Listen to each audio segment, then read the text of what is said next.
Perbaikan pagar dan pembangunan gapura di seputar Gedung Sate kini menjadi sorotan.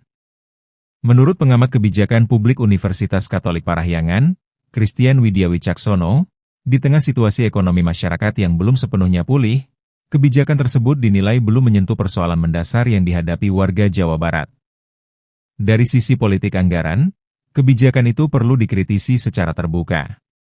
Ketika sebuah program atau proyek sudah masuk dan disahkan dalam dokumen anggaran formal seperti APBDP yang disepakati Pemda dan DPRD, artinya itu dianggap sebagai prioritas penting. Masalahnya, apakah perbaikan pagar dan gapura ini memang betul-betul mendesak di tengah kondisi masyarakat seperti sekarang? Kata Christian, kepada Tribun Jabar pada hari ini. Menurutnya, penting penjelasan terbuka dari pemerintah daerah dan DPRD kepada publik sebagai bentuk akuntabilitas. Sebab, masyarakat berhak tahu mengapa program tersebut lebih diprioritaskan dibanding kebutuhan lain yang lebih menyentuh kehidupan sehari-hari warga. Selain itu, menyoroti penggunaan anggaran senilai Rp3,9 miliar untuk proyek tersebut, menurutnya perlu dilihat dari perspektif efisiensi belanja publik. Selama ini pemerintah selalu membawa narasi efisiensi. Tapi efisiensi itu bukan sekadar memotong anggaran di satu sisi. Yang lebih penting adalah menekan input untuk menghasilkan output yang lebih bermakna. Ujar Christian.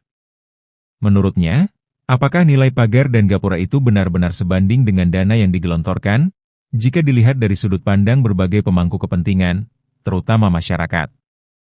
Apakah Rp3,9 miliar untuk pagar dan gapura itu lebih bermakna dibanding jika dialokasikan untuk program yang berdampak langsung pada kesejahteraan ekonomi warga?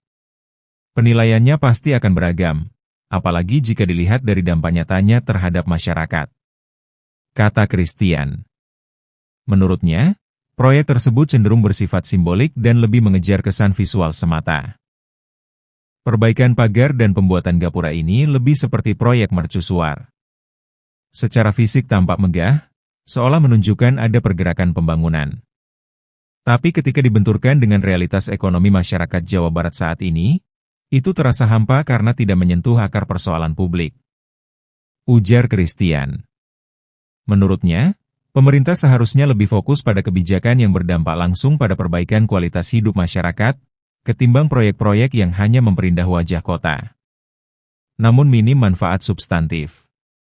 Sedangkan, menurut Gubernur Jabar, Deddy Mulyadi, pembangunan gerbang Gedung Sate telah melalui kajian matang untuk menyempurnakan tata ruang-ruang gedung bersejarah.